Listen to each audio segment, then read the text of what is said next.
Senator Ted Cruz, who joins us on this New York primary day. Back to the program, Senator. By the way, you were the winner in terms of more appearances on TV and radio than any other candidate we've had. And I'll tell you why. It's because you accept the invitation more than other people. Well, good to know, and it's good to be with you today, Sean. Thank you for having me. Well, we appreciate you being with us. I think the number one question on the minds of Republicans right now is what is going on with the delegates. For example, if you can explain to people that your campaign, that you have every right within the rules to talk to candidates that are pledged on a first ballot to candidate A or candidate C, you being candidate B, and that tell us what that process is. You're assuming this is going to the convention. You told me that in the last two interviews. So as part of that, you're hoping to get to a second ballot.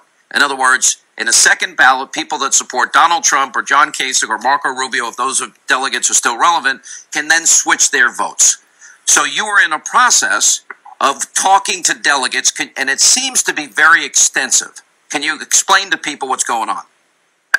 Sean, with all respect, that's not what people are concerned about. I'm campaigning every day. People are concerned about bringing jobs back to America. People are concerned about raising wages. People are concerned about getting the federal government off the backs of small businesses. And people are concerned about beating Hillary.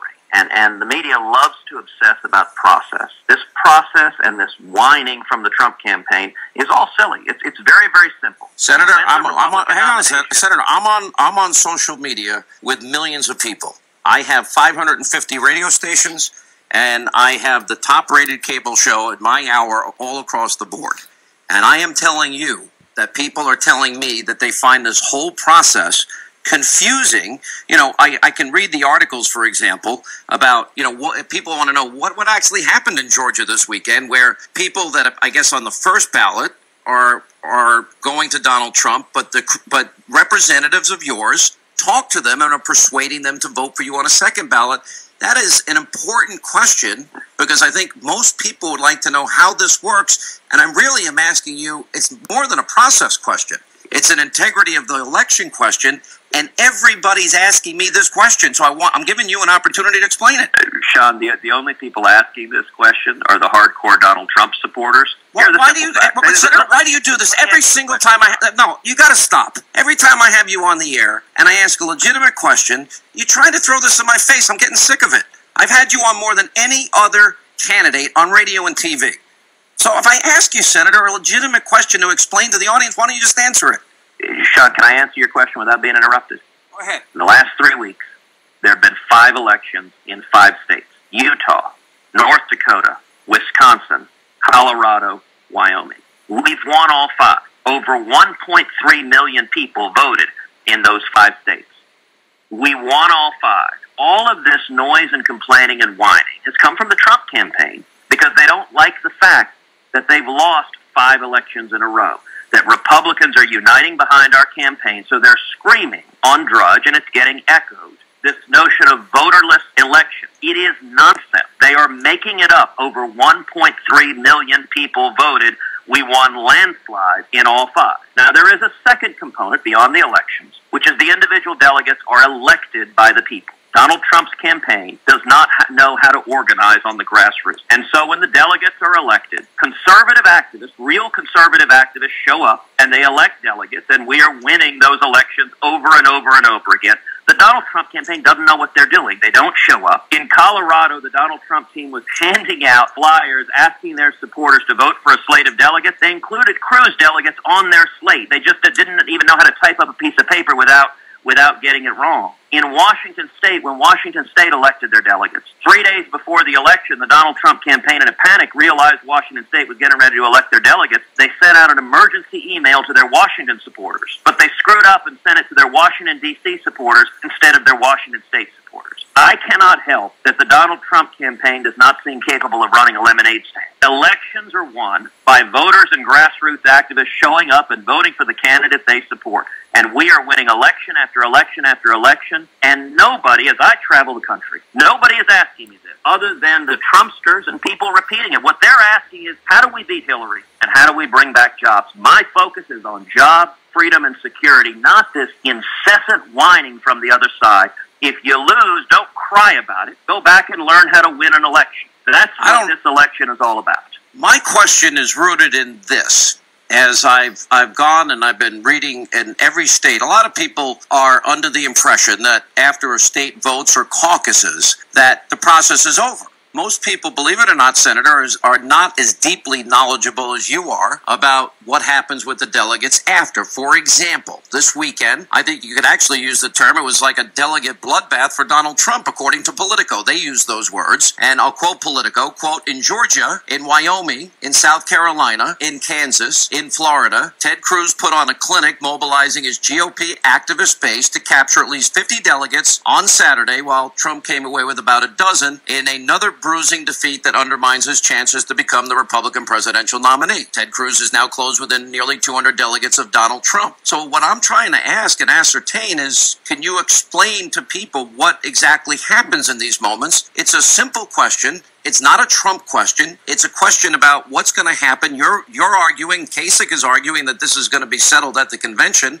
and I think people need to understand it because, most people don't. The first point is that we are winning election after election after election in Utah, in North Dakota, in Wisconsin, in Colorado, and Wyoming. 1.3 million people, over 1.3 million people voted, and we won landslides in all five. And let's be clear, those are very different states. You compare Wyoming or North Dakota that are plain states and western states, you compare that to Wisconsin, which is an upper Midwest state, an industrial state.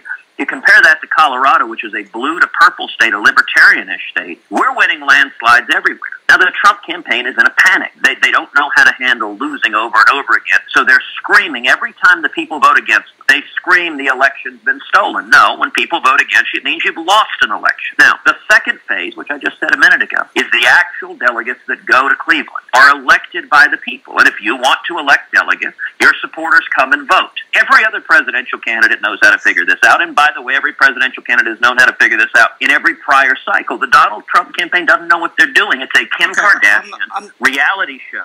Right. And so in Georgia, they elected their delegates, and conservative grassroots activists showed up, and the conservative grassroots are overwhelmingly with us, so they elected Cruz delegates. That's the democratic process when you win elections. All right, here's a question. What if the delegate selection doesn't represent the will of the people in that particular district or area? Sean, that's why there's an election. And listen. No, I mean, but if there's a conflict, that's why Senator, I don't know why you're mad. I'm asking, I'm just trying to understand it. I'm really having a hard time understanding why you're getting angry at this. Sean, let me be clear. I'm not mad at all. The Trump campaign wants to distract from the real issues. I want to focus on the issues. And so when you ask only about the nonsense, how about we ask... You know what people ask me when I travel around? How do we bring jobs back? How do we turn our economy around? And Senator, one of the reasons why I've asked you those questions 100 times. I've asked you those questions 100 times more than anybody else. Sean, today the people of New York are voting. They're making a decision. The polls are open till 9 p.m. One of the reasons Donald Trump refuses to debate me, hasn't debated in over a month, is because he doesn't have any concrete plans, any proposals, any policies to actually bring jobs back to America. He yells about it a lot, but he doesn't actually have a substantive agenda. The key to economic growth is small businesses. If you want to bring back economic growth, if you want to bring back jobs, if you want to raise wages, you get the burdens of Washington off of small businesses. My number one priority as president will be jobs and economic growth. If I'm elected president, we'll repeal every word of Obamacare. We'll pass a simple flat tax and abolish the IRS. We'll rein in the regulators that are killing small businesses. We'll stop amnesty and end sanctuary cities, and that includes New York City, that Bill de Blasio turned into a sanctuary city. We're going to stop Bill de Blasio's efforts to invite criminal illegal aliens to New York City. And the effect of all of those policies is going to result in millions and millions of new high-paying jobs coming back to America, coming back from China, back from Mexico, manufacturing jobs coming back to upstate New York, wages rising again for working men and women, young people coming out of school with jobs and opportunity. That's what the voters care about. That's what my focus is. I don't care about Donald Trump. I don't want to talk about the nonsense that he wants to distract us from. I've never asked you. Let's talk about real solutions. I don't think most people, it's been a long time since we've had a contested convention. I don't think most people understand it. Senator, I've talked to you more about jobs and ISIS and immigration and probably anybody else that's interviewed you. And all I'm really trying to get to the bottom of is understanding. You have said to me that you think this is going to be a contested convention. There's article after article in state after state how you are pounding the ground and going back to states that have voted and are courting delegates that on a second ballot they will come over to the Cruz side, which, by the way, within the rules you have the right to do. And all I really am trying to get you to do is explain what that process is to our audience so they understand it. But look, Sean, it's not a question of within the rules or not. It's winning elections. These delegates are elected by the people, and when grassroots conservatives come out, we win. You know, the strength of our campaign is over 260,000 volunteers. The strength of our campaign is over 1.3 million contributions at tedcruz.org, tedcruz.org. That's the strength of the campaign. And every time there's an election that the conservative grassroots decide, we win. And that is the basic dynamic, and it's what I think will play out in Cleveland, that you cannot win the Republican nomination unless you can earn a majority of the delegates elected by the people. I do not believe Donald Trump will do that. In Cleveland, I believe we will. We're going to unify a majority of the delegates because a number of reasons. Number one, we want a strong, principled conservative with a real record. Number two, we want a presidential candidate with real policies and solutions, a positive, optimistic, conservative, forward-looking agenda to bring jobs back to America.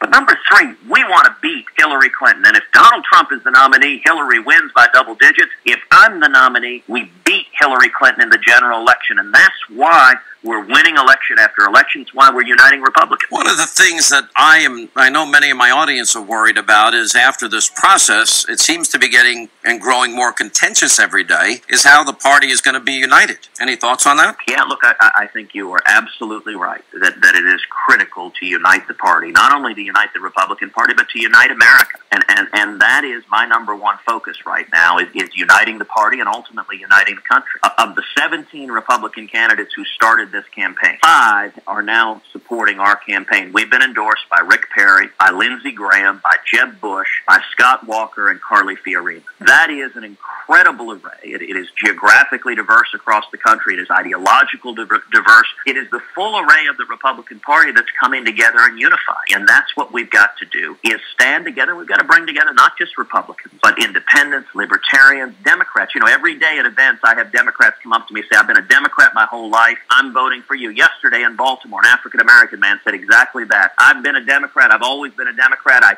changed my registration because I'm voting for you. Because people are fed up with the failures of the Obama-Clinton economy. They're fed up with young people not being able to find jobs, with wages stagnant. And they're also fed up with the federal government's assault on the Constitution and Bill of Rights. We need to defend our basic rights. And then when it comes to security, this administration has been the most anti-Israel administration in history. And President Obama and Hillary Clinton have been apologists for radical Islamic terrorists. We need a serious commander-in-chief who will stand up and defeat ISIS and stop Iran from acquiring a nuclear weapon. And I'll tell you, Sean, I am the only candidate in this field, Republican or Democrat, who has pledged to rip to shreds this Iranian nuclear deal on day one. Every other candidate, Hillary Clinton and Donald Trump, both say they will keep in place this Iranian nuclear deal. Now, Donald says he'll renegotiate, but renegotiating with the Ayatollah Khamenei, who chants death to America and death to Israel, I agree with Prime Minister Netanyahu. A nuclear Iran is an existential threat to Israel and a profound threat to America. And as Commander-in-Chief, I will ensure that under no circumstances does Iran acquire nuclear weapons. Senator Ted Cruz, we appreciate your time as always. Thank you very much, and good luck in New York today. And I guess it's Pennsylvania, Rhode Island, Connecticut, and Delaware and Maryland next. We'll be following it closely. Thank you. Well, that's exactly right. Thank you, Sean. If you're in New York, the polls close at 9 p.m. Please come out and vote tonight. And anywhere in the country, if you want to join us, support us, come to tedcruz.org, tedcruz.org.